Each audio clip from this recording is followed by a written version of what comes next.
All right, welcome to another Sci-Fi Journal. It's August 10th, 2025, and we are at Terrificon in Massachusetts, in Ledyard, Connecticut. Woohoo! I'm Marc Marceau. This is Madison Kingston. I know, it's been a while. Sorry, guys.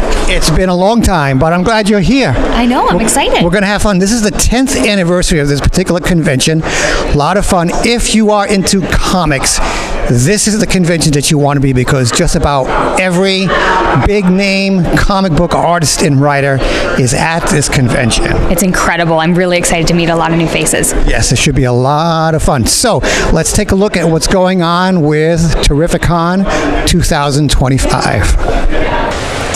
All right, so we are here at a pretty cool booth. We have two wonderful custom creators here. I'm going to let them introduce themselves. My name is Peter. I'm Peter's Custom Designs. And my name is Steve. I'm the creator of Hubbard Farm Trades. Wonderful. So I'm just going to hop back and forth between the two of you guys. So would you like to share a little bit about how you got into this career? Yeah, I started about 8 years ago. My son left for the Marine Corps and needed a hobby because fortunately I didn't have stuff to do with him when he was gone. Started working on wood and got into the CNC. Met my friend Steve over here because he was actually my wood supplier. And that's how I went from there. That's awesome. For me, I started this about 4.5 years ago. I used to work for an arborist, so I had this kind of fond love for chainsaws. And I started with a chainsaw mill, and then I graduated to a sawmill. And I always wanted to be a woodworker, and then just one thing led to another. And I just like to make things that bring people back to their happy place, which is usually their childhood, and that's where it kind of all started. That's awesome. So if you had to pick one type of genre that you like to create the most, what do you think would be your favorite one to work on? Star Wars. Clearly, I'm living my dream this weekend, so I'm a Turtles fan. Awesome. All right, so where can everyone find you? You can find me on Instagram, TikTok, and Facebook under Peter's Custom Designs, and I am out of West Haven, Connecticut. And you can find me on Instagram and Facebook, Hubbard Farm Trades. I'm also out of West Haven, Connecticut. Wonderful. Well, thank you, gentlemen, so much. I hope you have a lot of success this weekend, and let's see what else we can find.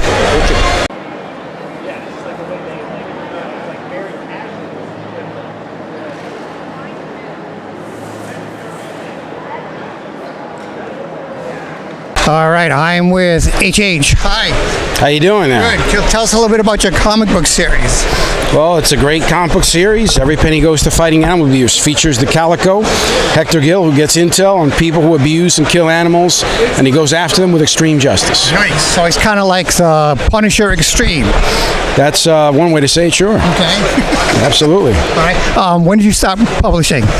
I started publishing December of 2020 with our first issue, Here Comes Calico, issue number 1. I started the company in June of 2020, and it started out of the pandemic.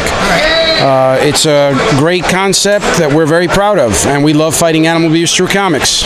Now, you do the writing and the illustrating. How much of it do you do?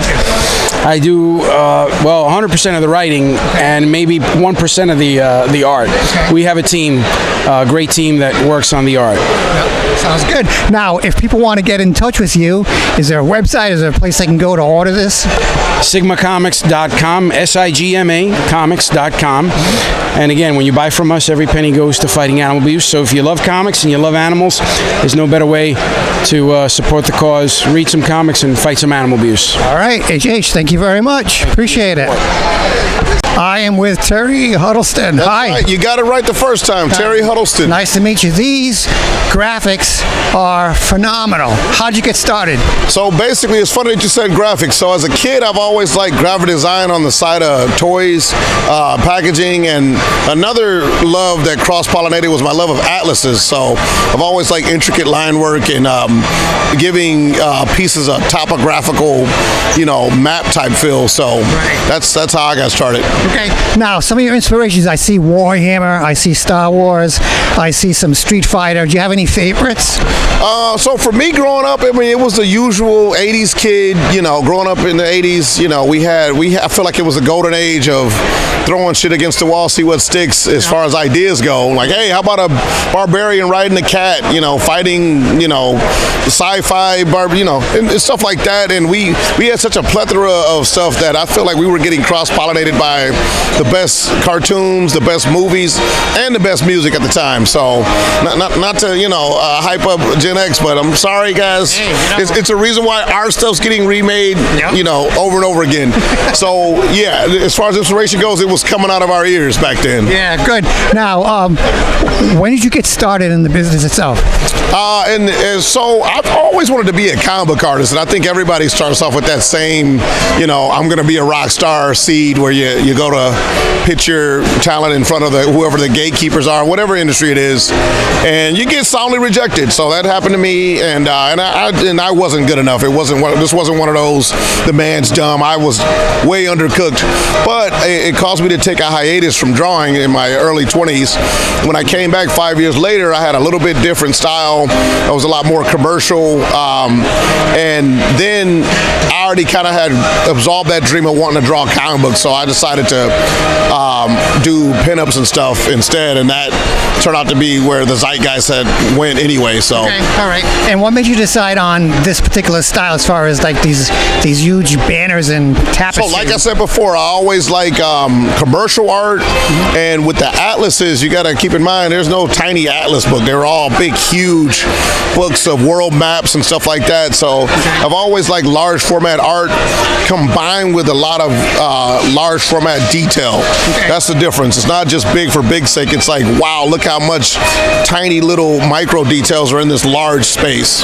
And which is something you don't really see as often as you think you do. But I think with the advent of film getting more and more high res, we're starting to realize, like, wow, everything has to be more and more high detailed to sell the fidelity. Same thing with art.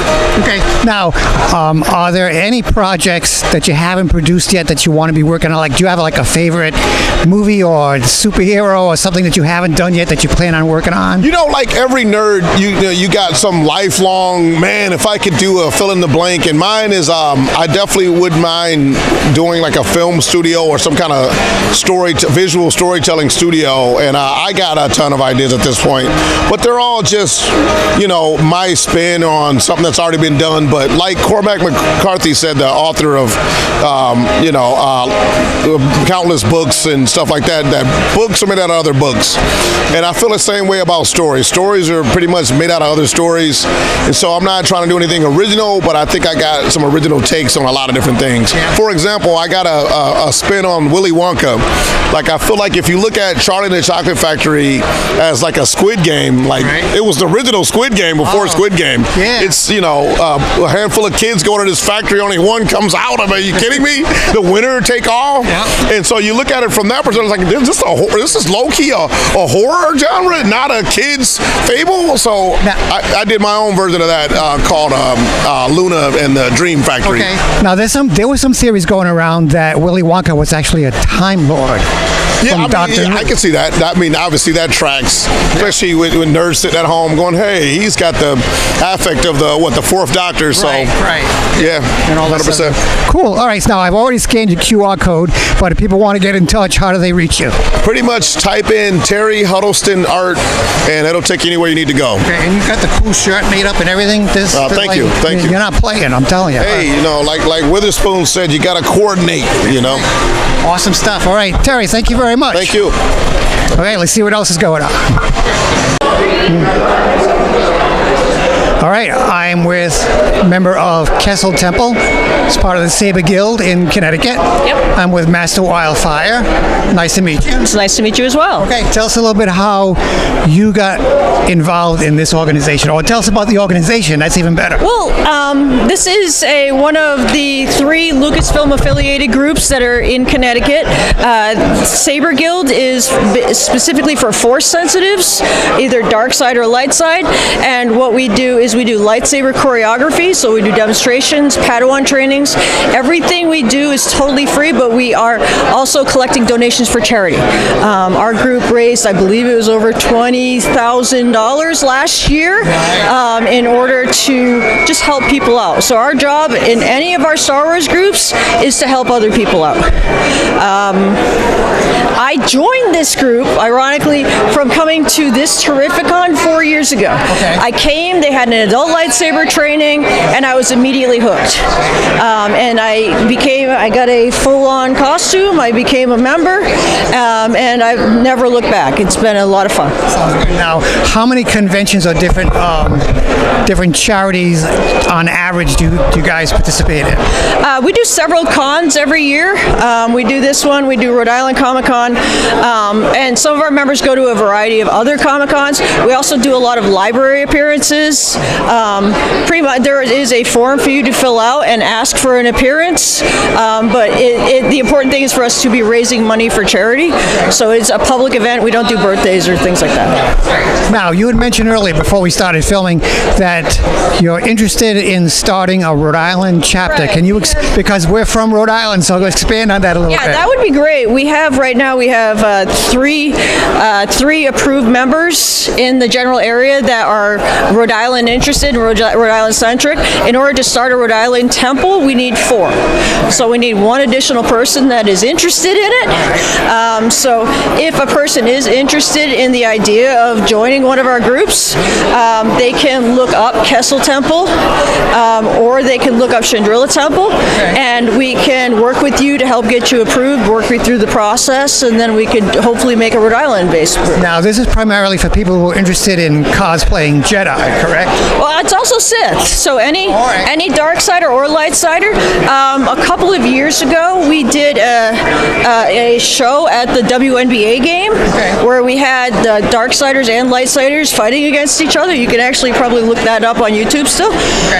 But yeah, we have both sides because we are doing lightsaber choreography, so we're fighting against each other. Ah, all right, that's good. Now, my grandchildren, matter of fact, her kids, don't call me Grandpa, they call me Obi-Wan.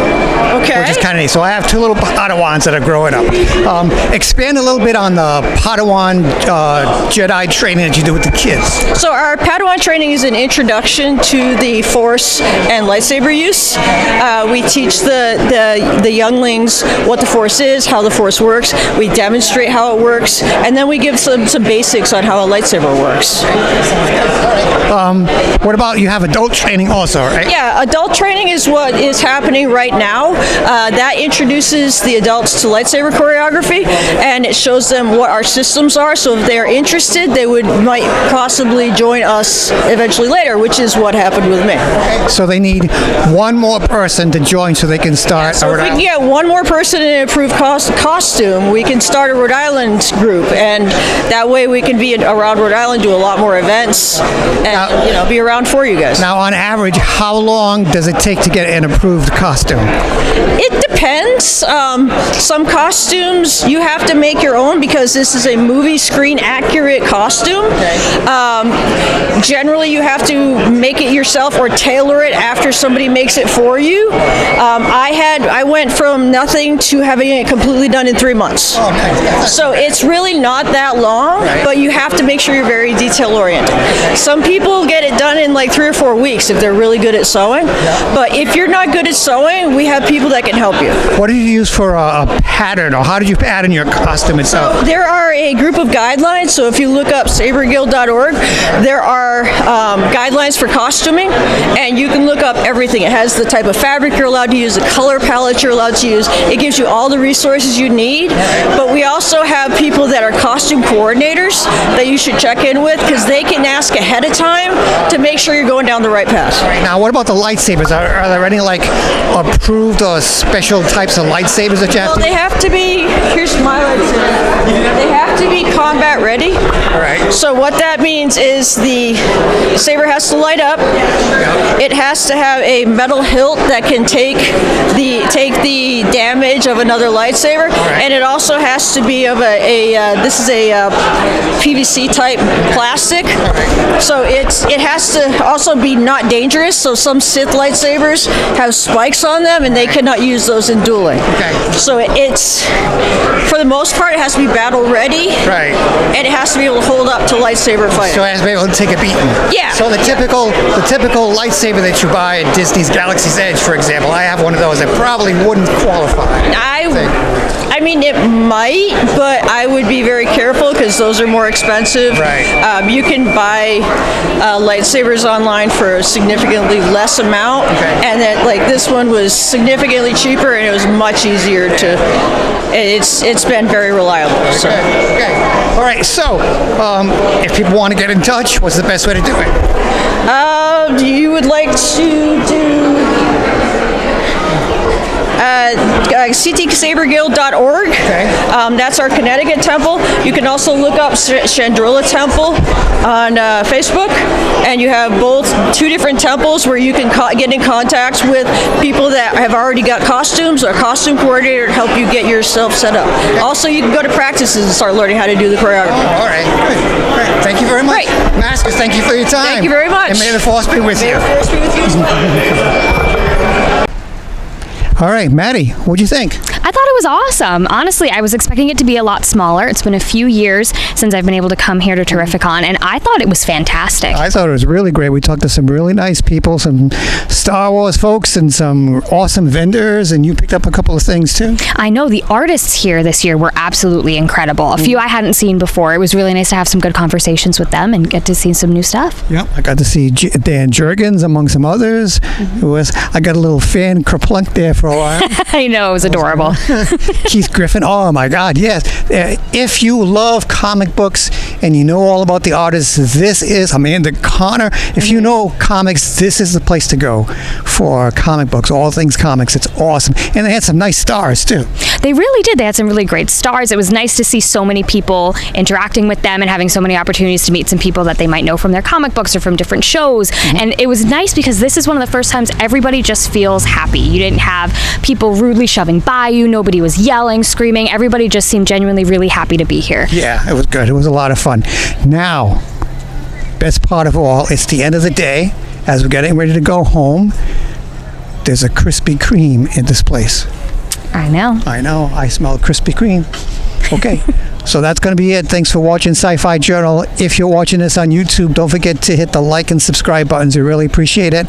That's going to be it from Terrificon 2025. Thank you very much for watching, and we will see you soon. Bye.